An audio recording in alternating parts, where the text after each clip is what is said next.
Hello friends, welcome to विद्यारथ के इस platform पर आप सभी का स्वागत है। आज हम बात करते हैं जो बीपीएससी का पेपर है आपका, उसको लेकर बात करते हैं। 13 सितंबर का पेपर है और लगभग 7 से 8 दिन बचे हैं। अब क्या करें ताकि हमारा प्रीलिम्स निकल जाए। एक बार प्रीलिम्स निकल जाए, मेंस की तैयारी बहुत सारे बच्चों की होती है और मेंस की टिकट ना मिलने की वजह से उनका जो टैलेंट है वो छुप कर ही रह जाता है, क्योंकि लास्ट मोमेंट पर जो प्रेशर है प्रीलिम्स का वो इतना ज्यादा होता है कि वो सब कुछ बुला देता है। फिर आप कहते हो कि हमारी किस्मत ही ऐसी है। भाई, किस्मत ऐसी नहीं होती। किस्मत वहां पर बदलती है जहां पर आप प्रेशर फील करते हो। वो प्रेशर आपको सब कुछ बुला देता है। अब शुरुआत करते हैं कि लास्ट मोमेंट पे क्या क्या पढ़कर जाएं ताकि सिलेक्शन हमारे पास आए। सबसे पहले हम हिस्ट्री की बात करते हैं। भाई, हिस्ट्री के लिए आपको ज्यादा कुछ करने की जरूरत नहीं है। अगर मेरा सजेशन माना जाए तो मैं वहां पर आपको एक बात बताऊंगा कि हमें मॉडर्न हिस्ट्री पर थोड़ा ध्यान दिया जाए। और मॉडर्न हिस्ट्री में भी जहां से ज्यादा क्वेश्चन आते हैं वो सोशल रिलीजियस मूवमेंट है। भाई, सोशल रिलीजियस मूवमेंट, ठीक है। और पर्टिकुलरली यहां से सबसे ज्यादा क्वेश्चन आते हैं। भाई, सबसे ज्यादा क्वेश्चन ही यहां से आते हैं। देन उसके बाद जो आईएनएम, इंडियन नेशनल मूवमेंट, जो स्पेसिफिकली मैं अगर आपसे कहूं 1906 से लेकर 1947 इनके बीच के सबसे ज्यादा क्वेश्चन आते हैं। जो ट्रेंड है वो आजकल बदल रहा है। पहले डायरेक्ट क्वेश्चन पूछा जाता था, अब डायरेक्ट क्वेश्चन नहीं पूछा जाता। उसके बाद अगर इसी की बात करें तो यहां पर जो मूवमेंट है पीजेंट मूवमेंट होता है, पीजेंट मूवमेंट और ट्राइबल मूवमेंट, ठीक है। यहां से क्वेश्चन आते हैं। अगर आप ये तीन टॉपिक अगर पक्के कर लेते हो तो डेफिनेटली यहाँ के जो मॉडर्न क्वेश्चंस हैं, मॉडर्न हिस्ट्री के जो क्वेश्चंस हैं वो आपके क्लियर हो जाएंगे। देन उसी के बाद जो मेडाइवल हिस्ट्री की बात करते हैं तो मेडाइवल हिस्ट्री में भक्ति और सूफी मूवमेंट को आप कर सकते, बस ज्यादा मत जाइए, क्योंकि ज्यादा जाओगे तो फिर से प्रेशर फील होगा। जो मोटे मोटे जो टॉपिक हैं, इंपॉर्टेंट टॉपिक हो सकते हैं, उनके ऊपर बात करेंगे, ठीक है। इसके बाद जो एंशियंट हिस्ट्री है उसकी बात कर लेते हैं। एंशियंट हिस्ट्री में आपको ज्यादा नहीं करना होगा। इंडस वैली सिविलाइजेशन, गुप्ता और जैनिज्म एंड बुद्धिज्म। भाई, जैन और बुद्धिज्म ये वाला जो कंसेप्ट है, अगर आप ये भी कर लेते हो तो आपका जो है नाम चलेगा, ठीक है। अब उसके बाद इंडियन पॉलिटी। भाई, पॉलिटी में जो फंडामेंटल राइट है और डीपीएसपी है, यहां से कर लीजिए, मोर देन सफिशिएंट रहेगा। इससे ज्यादा बाहर मत जाइए।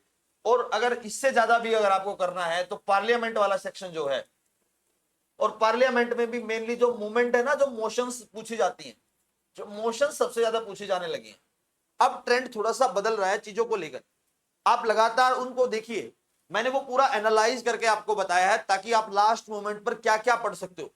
मोटे मोटे अगर मैं आपको कहूं तो 20 से 25 टॉपिक है, यहां से कवर कर लीजिए। आपके डायरेक्टली क्या लगभग 30 से 35 जो सवाल है वो यहां से आपके कंप्लीट हो जाएंगे। देन उसके बाद इंडियन इकोनॉमी। भाई, इंडियन इकोनॉमी का कोई ऐसा बेस तो होता नहीं। अगर इंडियन इकोनॉमी के लिए मैं सबसे पहले ये बताऊंगा कि घटना चक्कर के जितने भी इंडियन इकोनॉमी के कॉन्सेप्ट हैं उनको कवर कर लीजिए, मोर देन सफिशिएंट रहेगा। भाई, अगर आपको कोई भी स्टेट पीसीएस निकालना है तो सिर्फ और सिर्फ घटना चक्कर एक रामबाण इलाज है। सब्जेक्ट वाइज घटना चक्कर पकड़िए और कवर करते जाइए, आपका सिलेक्शन पक्का हो जाएगा। हिस्ट्री के लिए घटना चक्कर पकड़िए, ज्योग्राफी के लिए, साइंस के लिए, इंडियन पॉलिटी के लिए, इकोनॉमिक्स के लिए घटना चक्कर मत लीजिए, क्योंकि वो जो है करंट बेसिस नहीं होती, क्योंकि इकोनॉमिक्स के सवाल बदलते रहते हैं। अगर आप ये 4 घटना चक्कर भी अगर पढ़ लेते हो किसी भी स्टेट पीसीएस के लिए, मोर देन सफिशिएंट है, आपका सिलेक्शन हो जाएगा।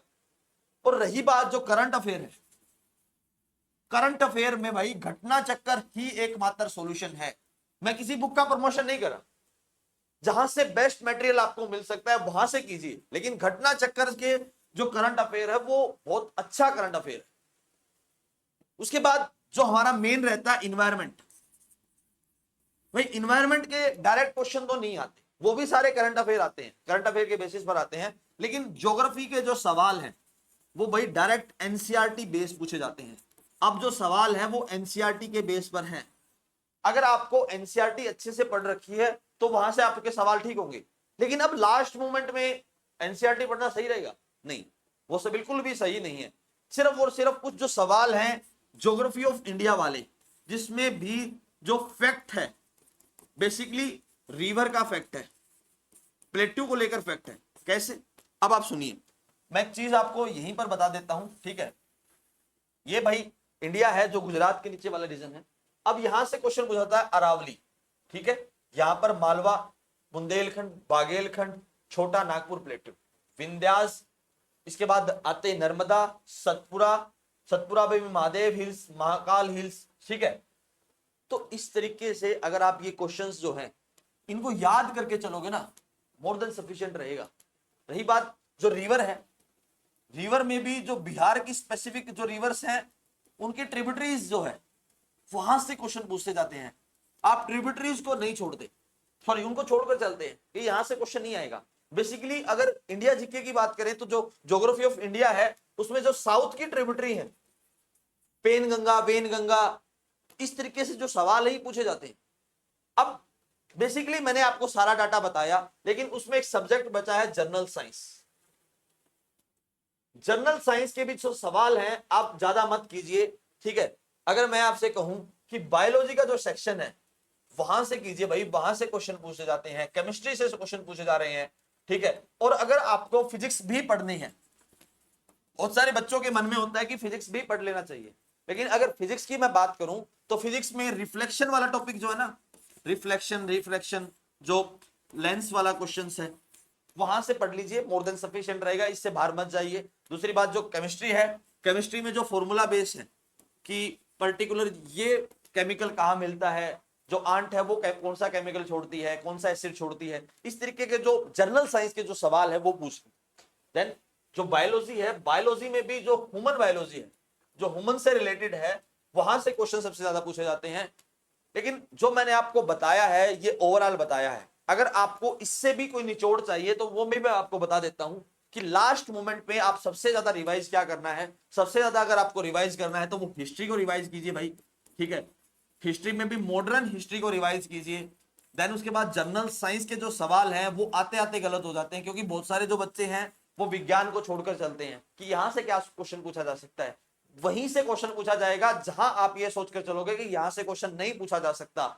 जनरली जो सवाल है वो वहीं से पूछा जाता है, स्पेशली फॉर जनरल साइंस, ठीक। उसके बाद भाई अगर मैं बात तीसरे नंबर पर बात करूं तो करंट अफेयर। तो भाई करंट अफेयर में आपको सिर्फ और सिर्फ घटना चक्कर को पकड़ के चलना है। घटना चक्कर आपने पकड़ के रखा तो मोर देन सफिशिएंट रहेगा, इससे बाहर सवाल आपको नहीं जाएगा। अब आपको यह देखना होगा कि कहां हमें प्रायोरिटी देनी। अगर आप इन सब में प्रायोरिटी देते हो तो मोर देन सफिशिएंट रहेगा। मैं गारंटी से कहता हूं आपका प्रीलिम्स आसानी से निकल जाएगा।